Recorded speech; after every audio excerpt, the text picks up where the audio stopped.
하나님 말씀 신약성경 사도행전 6장 1절에서 6절까지 교독하시겠습니다.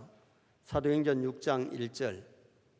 그때에 제자가 더 많아졌는데 헬라파 유대인들이 자기의 가부들이 매일의 구제에 빠짐으로 히브리파 사람을 원망하니 열두 사도가 모든 제자를 불러 이르되 우리가 하나님의 말씀을 제쳐놓고 접대를 일삼는 것이 마땅하지 아니하니 형제들아 너희 가운데서 성령과 지혜가 충만하여 칭찬받는 사람 7을 택하라.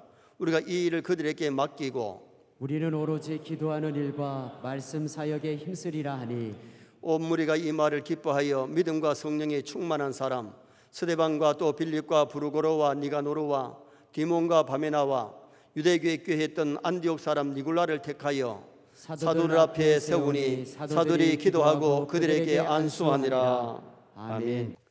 한번 따라 하시겠습니다.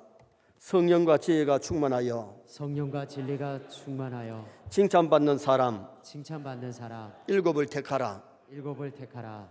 오늘 본문은 초대교회가 부흥되면서 7 집사를 뽑아 세우는 내용인데 교회가 어떤 일꾼을 세워야 되느냐를 보여줍니다.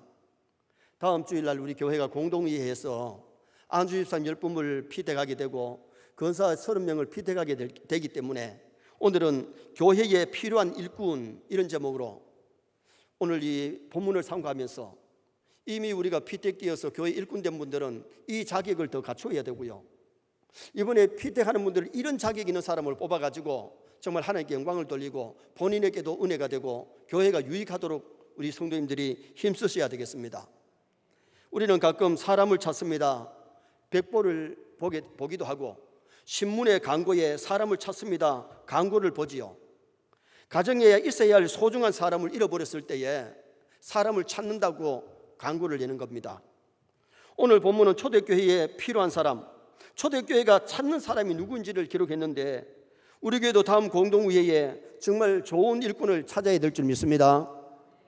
믿음 있는 좋은 일꾼 세워야 교회가 부흥되고 든든히 서가지, 믿음 없는 사람을 피택하게 되면 교회가 든든히 서갈 수가 없게 되는 겁니다. 마태복음 25장에 보면 5달란트, 2달란트 맡은 종이 열심히 일을 해서 배로 남겼어요. 주인이 돌아왔을 때에 계산할 때에 5달란트, 2달란트 맡은 종은 착하고 충성된 종아, 주님께로부터 칭찬 듣고 상 받습니다. 주인의 즐거움에 참여할지어다. 주인의 즐거움이 천국인데 천국에 들어가서 즐거움을 누리며 상 받는 사람이 되었지만은 1달란트 맡은 종은 땅에 묻어놓고 놀다가 왔을 때에 악하고 게으른 종아, 책망 들었을 뿐만 아니라 바깥 어두운 데 내어 쫓겼는데 그 바깥 어두운 데가 지옥입니다. 여러분, 여기 달란트는 직분을 가리키기도 하고 물질의 은사를 가리키기도 하고 재능을 가리키기도 하는데 우리가 교회에 나와서 구원받은 것으로 만족하지 말고 교회 일꾼으로 일하다가 하늘나라 가서 상 받을 수 있기를 주님의 이름으로 축원합니다. 한국의 어느 목사님이 미국 한인교회에 부흥회를 인도하러 가셨는데 낮 공부를 마치고 권사님 한 분이 상담을 요청합니다. 그 권사님을 만났더니 권사님이 그런 얘기를 하시더래요. 목사님, 내가 한국에서 이민을 와가지고 한국 사람들하고 좀 어울리고 신교도 하고 한국의 소식을 좀 들으려면 한인 교회를 나가야 되기 때문에 자기는 한국에서 교회를 안 나갔는데 미국에 와서 이제 교회를 나왔다는 겁니다. 교회를 나와가지고 사교성이 있으니까 좀 지나니까 학습받고 세례를 믿음 없이도 받았대요. 조금 있으니까 서리 집사를 임명하고 그 다음에 교회에서 공동회를 했는데 권사까지 됐다는 거예요. 근데 자기는 거듭남의 체험도 없고 하나님 영적으로 만나지도 못했고 정말 하나님이 살아계시는지 천국과 지옥이 있는지가 안 믿어지는데 교회 권사가 되었으니 어떻게 해야 됩니까? 여러분, 이런 일이 많지는 않지만은 이런 사람들도 있다는 거예요. 여러분, 그게 얼마나 불행입니까? 하나님이 살아계시는지 천국이 있는지 지옥이 있는지도 모르고 거듭나지도 않았고 주님을 만난 체험이 없는데 권사 노릇 잘할 수 있나요? 그분이 정말 하나님 기뻐하는 기도를 드렸겠어요? 충성을 제대로 했겠어요? 여러분, 교회에 나와가지고 성도들을 만나고 교제할 수 있고 밥 먹을 수 있고 얘기 나눌 수 있습니다. 친교할 수 있습니다. 그러나 중요한 것은 먼저 영적인 체험이 있어야 될 줄 믿습니다. 믿음으로 하나님을 만나고 체험해서 정말 천지 만물을 창조한 참신을 섬겨야 되지, 가짜신을 아무리 열심히 한다고 가짜가 진짜 되는 것 아니잖아요. 인간을 만드시고 천지 만물 창조하신 하나님을 영적으로 만나고 살아계신 하나님 앞에 기도하고 살아계신 하나님 앞에 예배할 수 있는 그런 아름다운 성도가 되려면 영적으로 주님을 만나야 되는 거예요. 교회는 믿음 있는 사람, 하나님의 일할 일꾼을 세워야 건강한 교회가 될 수 있지요. 교회가 필요한 사람은 구경꾼이 아닙니다. 손님이 아닙니다. 기둥감 되는 일꾼이 하나님의 교회에 필요한 겁니다. 그러면 교회에 필요한 일꾼이 누구냐? 첫째는 성령 충만한 사람이 교회 일꾼이 되어야 될 것을 말씀했습니다. 자, 3절 말씀을 다 같이 한번 읽겠습니다. 형제들아, 너희 가운데서 성령과 지혜가 충만하여 칭찬받는 사람 7을 택하라. 우리가 이 일을 그들에게 맡기고. 성령 충만한 일꾼이 필요한데, 성령 충만은 예배 잘 드려야 돼요. 여러분, 예배 드리다가 은혜 받고 예배 드리다가 성령 충만해요. 여러분, 하나님 앞에 예배 드리지 아니하고 성령 충만이라는 것은 없어요. 그래서 교회 중직을 뽑을 때에 왜 먼저 이 공예배 출석을 들먹이느냐 하면, 예배를 통해 하나님 섬기고 예배를 통해 하나님께 영광 돌리고 예배를 통해 은혜 받고 성령 충만 받을 수 있는 줄 믿습니다. 그리고 기도할 때에 성령 충만 받고 죄를 회개할 때에 성령의 충만한 역사 일어나지, 죄를 가지고 교회를 왔다 갔다 할 때는 성령 충만이 있을 수가 없는 거예요. 물론 교회는 금방 나오는 새신자도 필요하고 초보도 필요합니다. 그것도 없어지란 말이 아니라 하루아침에 믿음이 굳건해지는 것은 아니잖아요. 그런데 교회에 중직을 뽑을 때에 교회 일꾼을 세울 때는 예배 잘 드리는 사람, 기도하는 사람, 죄를 회개하고 거룩하게 사는 사람, 그리고는 하나님 앞에 11조를 드리는 사람이라야 교회에 좋은 일꾼이 될 수 있고 중직이 될 수 있는 거죠. 감리교 창시자 요한 웨슬레, 여러분 사진 한번 보시겠습니다. 이분이 영국의 요한 웨슬레 목사님입니다. 이 목사님이 어느 날 기도에 깊이 들어갔는데 자기가 천국문에 도착해 있는 거예요. 베드로가 천국문을 지키고 있길래, 베드로 사도님, 내가 하나 물어볼게요. 나와 함께 감리교 일을 했던 우리 동지들이 천국에 얼마나 들어갔습니까? 물었더니 장부를 보더니만은 없다 그러더라고요. 아이고, 내 신앙이 잘못됐는가? 왜 감리교인들이 이렇게 못 들어갔느냐고. 그러면 하나 더 물어봅시다. 종교개혁을 한 루터가 주장하는 장로교 교인들이 얼마나 들어갔습니까? 한참 뒤적거리더만은 장로교 교인도 없다 하더라고요. 그러면 천주교인은요? 천주교인도 없다 그러더래요.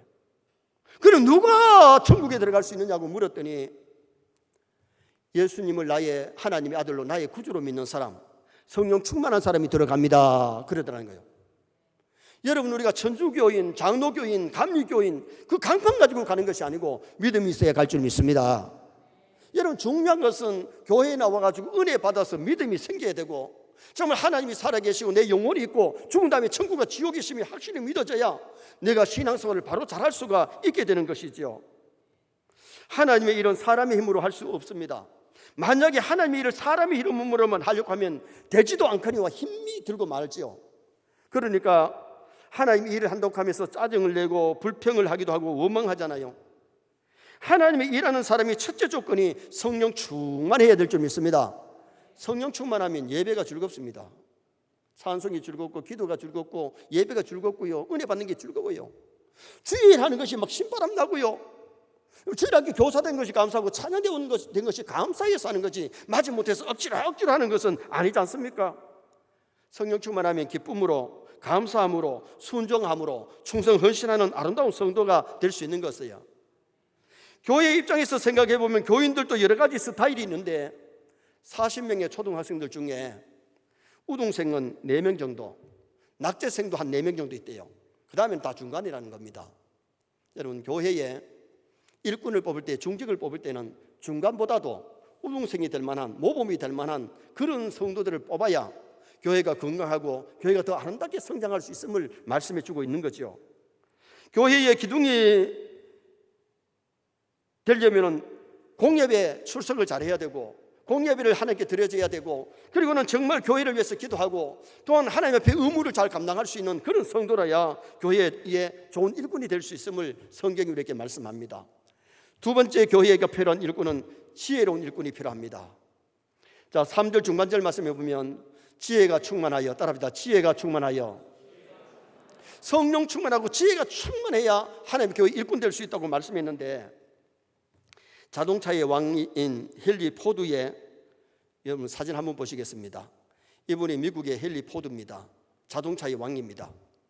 이분이 경영 철학이 뭐냐 하면 성경적이고 복음적인데, 그는 하나님께서 주신 지혜와 총명을 가지고 나는 모든 미국인들에게 가장 싼 값으로 자동차를 생산하여 그들의 생활에 편리하도록 하겠다, 마음먹고 자동차를 만들어서 그 결과 자신도 억만장자가 됐어요. 남들을 편하게 만들고 남에게 헐값으로 많은 사람에게 유익을 주려고 했는데 자기도 억만장자가 되고, 그리고 미국 사람들에게 큰 일을 했던 사람이 이 헨리 포드 사장이죠. 열왕기상 3장에 보면 솔로몬이 임금이 되고 나서 너무 감사해서 기브온 산당에 가서 1,000번제를 하나님께 올려드렸더니, 그날 밤 꿈속에 하나님이 솔로몬에게 나타나셔서 솔로몬아, 뭐 줄꼬? 네 구하는 대로 주마. 부와 기를 구하지 아니하고 솔로몬은 뭘 달라고 기도하는 거니? 이 백성을 잘 다스릴 수 있는 선악을 분별하는 지혜를 주옵소서. 그것이 하나님 마음에 맞아서 하나님이 전무후무한 지혜를 주시면서 뭘 주느냐? 부귀 영화까지도 주셨어요. 솔로몬은 하나님 주신 지혜와 총명을 얻어가지고 뭘 했느냐? 나라를 잘 다스리니까 나라가 부강해지고, 그리고는 백성들이 잘 살고 하나님 잘 섬기게 되는 그런 복이 이스라엘 땅에 임하게 된 거지요. 여러분, 나라의 지도자 한 사람이 중요합니다. 대통령 선거 잘해야 됩니다. 시장 선거 잘해야 되고, 도지사 선거 잘해야 되고, 우리가 지도자를 잘 섬긴다는 것이 굉장히 중요해요. 솔로몬이 믿음으로 그렇게 세워졌을 때에 솔로몬은 하나님의 성전을 지었을 뿐만 아니라 성경을 3권이나 기록하는 잠언, 아가서, 전도서를 기록하는 그런 위대한 인물이 될 수가 있었던 겁니다. 야고보서 1장 5절에 보면 너희 중에 지혜가 부족하던 후히 주신 하나님께 구하라 그랬는데, 다 같이 한번 읽겠습니다. 너희 중에 누구든지 지혜가 부족하거든 모든 사람에게 후히 주시고 꾸짖지 아니하시는 하나님께 구하라, 그리하면 주시리라. 아멘. 여러분, 자신에게도 하나님이 지혜와 총명을 달라고 기도하시고, 자녀들을 위해서 기도할 때 하나님 지혜와 총명을 달라고 기도하면, 지혜만 있으면요 어디를 가든지 리더가 될 수 있고 지도자 될 수 있고 어디 가든지 굶주리지 않고 살 수 있습니다. 지혜가 없으니까 문제가 생기는 거죠. 교회도 지도자를 세울 때에, 교회의 중직을 세울 때에 지혜가 있어야 되는데, 이게 영적인 지혜, 영적인 지혜가 뭐냐? 하나님을 아는 지혜, 성경을 아는 지혜. 육적인 지혜가 필요한데, 여러분 세상의 것들도 어느 정도 지식을 갖고 총명을 가져야 되고요. 그리고는 정말 우리가 좋은 지도자가 되려면 선악을 분별하는 지혜가 필요함을 우리에게 가르쳐주고 있는 겁니다. 바울은 골로새서 1장 9절에 골로새 교인들에게 이런 부탁합니다. 한번 읽어보시겠습니다.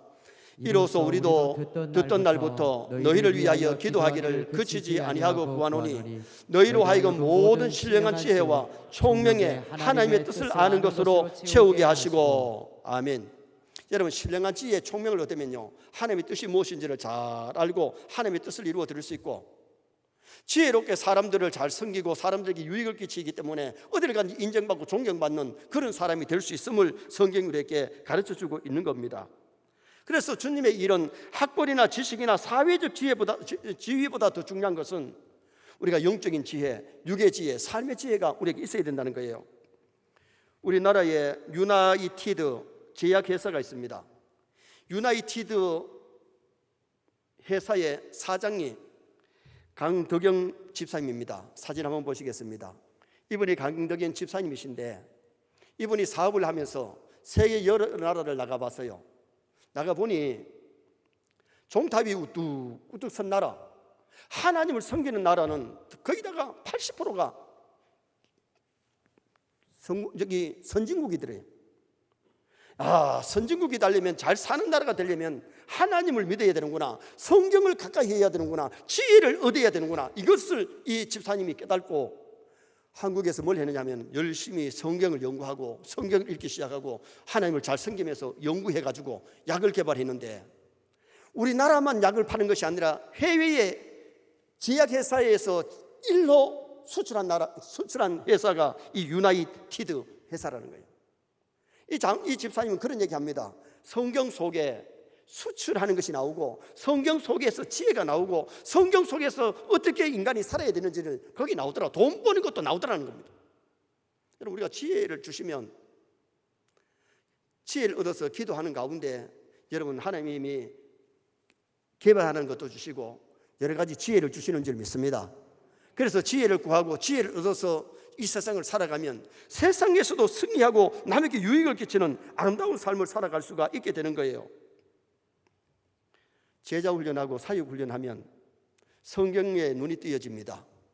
큐티를 하게 됩니다. 그리고 정말 영적인 지혜와 삶의 지혜를 얻게 됩니다. 그래서 우리 교회가 제자 훈련을 하고 사역 훈련하는 이유 중에는 그 하나님의 말씀 읽게 알고 하나님의 뜻을 알고 하나님의 뜻을 이루다가 하늘나라 가야 되기 때문에 정말 우리가 말씀 속에서 지혜를 얻으면요, 더 멋진 삶을 살고 보람 있는 인생을 살고 남에게 유익을 끼치는 그런 삶을 살아갈 수 있기 때문입니다. 6.25 때에 우리나라를 도운 나라가 63개국입니다. 물자적으로 도왔든지 약으로 도왔든지 뭘 도왔든지 도운 나라가 63개국인데 우리나라에 군대까지 보내가지고 우리나라를 도와준 나라가 16개국이에요. 16나라 중에 태국만이 불교나라고 터키가 모슬렘이고 그 위에 14나라가 다 기독교국이 됐다. 여러분, 우리가 어느 나라 어느 민족이든지 하나님 잘 섬기는 나라는 선진국 될 줄 믿습니다. 하나님 잘 섬기면 경제적으로도 하나님께서 부강하게 하시고 채워주시는 은혜 역사가 일어나기 때문입니다. 그래서 오늘 우리가 교회를 섬길 때도 하나님 주신 영적인 지혜와 삶의 지혜, 그리고는 교회를 섬길 때 어떻게든지 하나님 지혜를 주시면요, 성도들에게 유익을 끼치고 교회에 유익을 끼칠 뿐만 아니라 남들에게 많은 유익을 끼치는 아름다운 성도가 될 수 있는 거예요. 그래서 교회에 좋은 일꾼이 세워진다는 것이 굉장히 중요한 것이죠. 마지막 세 번째는 칭찬받는 일꾼이 교회에 필요합니다. 자, 3절 하반절 한번 보시겠는데요. 칭찬받는 사람, 몇 사람을 택하라? 7을 택하라. 우리가 이 일을 그들에게 맡기고. 초대교회 사도들이 구제하는 것까지 다 하다 보니까 기도하는 일, 말씀 전하는 일에 너무 바쁘고, 그래서 7 집사를 세워가지고 재정을 맡기고 뭘 했느냐, 살림살이를 하게 할 뿐만 아니라 구제하게 만드는 그런 일을 했던 겁니다. 요한계시록 2장과 3장에 보면 소아시아 7교회가 나오는데 7교회 중에도 칭찬만 드는 교회가 있는가 하면 책망만 드는 교회도 있고, 그 다음에 칭찬도 받고 책망도 드는 교회가 있어요. 그런데 교회의 일꾼을 세울 때는 칭찬받는 일꾼을 세워야지 책망 듣는 일꾼을 세우면 안 된다는 거예요. 그래서 우리가 잘 살펴야 될 것은 정말 저 사람이 교회를 위해서 얼마나 기도하는가. 원래 새벽기도 잘하는 사람을 세워야 되는데 새벽기도는 체크가 다 안 되기 때문에 제가 우리 교회의 교인들 400명 될 때까지는요, 주일 낮 예배, 밤 예배, 수요 예배, 새벽 기도로 다 체크했습니다. 그런데 숫자가 많으니까 체크가 안 돼요. 우리 지금 현재 세례교인들이 800명이 좀 넘는데 800명 공동회에 다 참석하면요, 지금 현재 42명 체크한 거 다 체크하려면 몇 시간 갈 겁니다. 그런데 코로나 때문에 숫자가 좀 적을 때에 나오면요, 공동회를 하면은, 그래도 코로나 때 나오는 분들은 어느 정도 우리 성도들의 믿음을 어느 정도 알아요. 그렇기 때문에 체크하기도 좋고 좋은 일꾼도 뽑을 수 있는데, 그러나 여러분, 우리가 중요한 것이 뭐냐, 정말 칭찬받는 일꾼들을 세워야 될 줄 믿습니다. 세상 사람들에게 지탄받고 교회 다니는 교인들에게 지탄받는 사람 세우면 교회가 진짜 지탄받지요. 교회 나오는 성도들이 세상에 빛이 되고 소금이 되고 덕이 되는 그런 삶을 살아야 하나님께 영광이 돌아가게 되는 거지요. 어떤 재벌가가 아들 장로님을 불러놓고 그런 얘기를 했대요.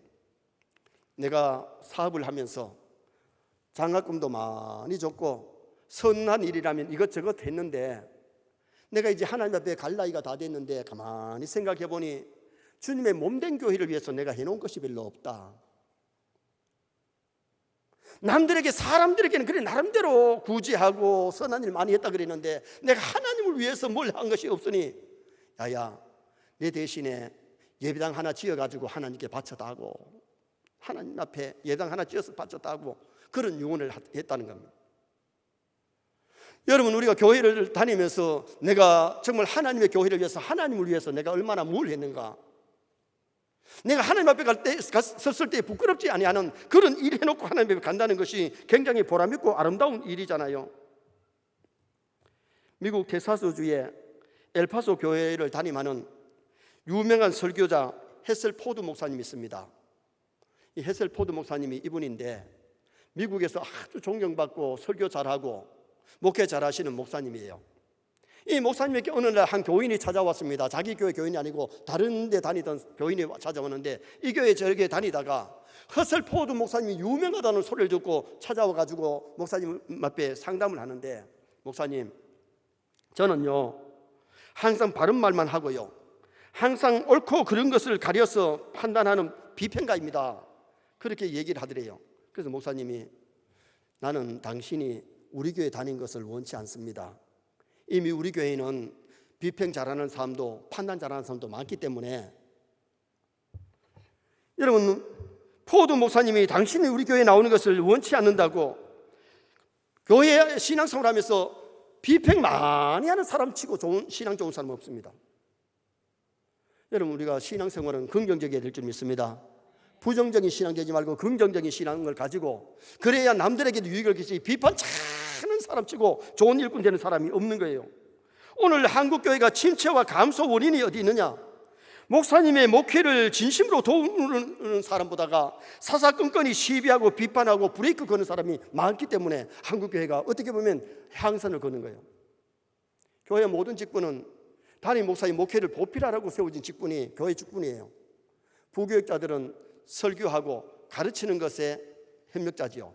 주일학교 교사들도 물론 목사가 해야 될 일을 돕는 것이 그게 주일학교 교사들이고요. 당회원들은 치리와 행정을 돕는 것이 장로님들이 하는 일입니다. 교회의 안수집사님들, 교회의 목사를 도와서 살림살이를 하는 겁니다. 권사님들은 같이 신방 보기도 하고 기도하는 것이 권사님들의 역할입니다.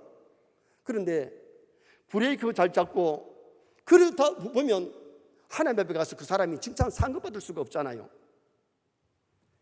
헤셀 포드 목사님이 자기 교회에 있어야 될 사람과 없어야 될 사람을 적어놨는데 어떻게 적었느냐? 교회에 있어야 할 사람은 책임감이 있는 사람, 앞장서서 일하는 사람, 통찰력을 가진 사람, 부지런한 사람, 그리고 인색하지 않는 사람. 남을 섬기는데 인색하지 않고 교회 교인들을 돌아보는데 인색하지 말아야 된다는 거예요. 그 다음에는 교회에 없어야 될 사람을 얘기할 때에 여전히 지하 가운데 있는 사람, 교회를 다니면 죄를 끊어버리고 회개해야 되는데 여전히 교회를 다니면서 죄를 짓는 사람, 직분을 탐내기만 하는 사람, 직분을 감당하진 않으면서 직분을 탐내기만 하는 사람, 이런 사람들은 교회에 공동회 해가지고 떨어지면 시험 들기도 하고 삐뚤어지기도 하잖아요. 그 다음에는 비판에 빠져있는 사람, 남 비판 잘하는 사람, 그 다음에 부정적인 사람, 남의 소문을 잘 뻗어내는 사람. 어떻게 보면 남의 소문도 비밀을 지켜줘야 되는데 소문 너무 잘 내는 사람, 그리고는 잘 다투는 사람, 싸움 잘하는 사람은 교회 필요하지 않다는 겁니다. 그 다음에는 잘 삐지는 사람, 말 한마디도 삐지고 그러면 좋은 일꾼이 아니라는 거죠. 우리가 교회 일꾼을 뽑을 때는요, 성품도 온유하고 착한 사람, 믿음의 사람 뽑아야 될 줄 믿습니다. 교회는 나그네가 마당 쓰는 일이 없습니다. 교회 손님으로 생각하는 사람은 종이가 떨어져도 종이 한 장 안 줬습니다. 주인의식을 가진 사람, 교회를 진짜 사랑하는 사람, 주님을 사랑하는 사람은요, 교회를 사랑하는데 우리가 얼마나 주님을 사랑하는가, 얼마나 주님께 충성하는가, 얼마나 주님께 헌신하는가. 주님 앞에 갔을 때에 네가 나를 얼마나 믿었니? 네가 얼마나 나를 사랑했니? 네가 나를 위해서 얼마나 충성했니? 우리 주님이 물으신다면 정말 주님을 사랑해서 섬겼어요? 봉사했어요? 이래 돼야 될 거 아닙니까? 주님 앞에 갔을 때에 정말 주님을 위해서 한 것이 아니라 내 명예를 위해서, 나만 위해서 일했다면 주님 앞에 가서 진짜 상급받을 수가 없을 겁니다. 결론을 짓습니다. 교회에 필요한 일꾼을 상고했습니다. 성령 충만한 일꾼, 기둥이 될 만한 일꾼, 공예배 잘 드리고 언제나 11조하고 정말 기도하는 사람, 지혜 있는 사람, 하나님의 뜻을 잘 분별하고 영적 지혜와 육의 지혜를 가진 성도, 그리고 칭찬 듣는 사람, 책임감 있고 통솔력 있고 인색하지 않는 그런 좋은 일꾼 뽑아서 교회가 더 늘어서가고 우리 모두가 그런 일꾼 되기를 주님의 이름으로 축원합니다.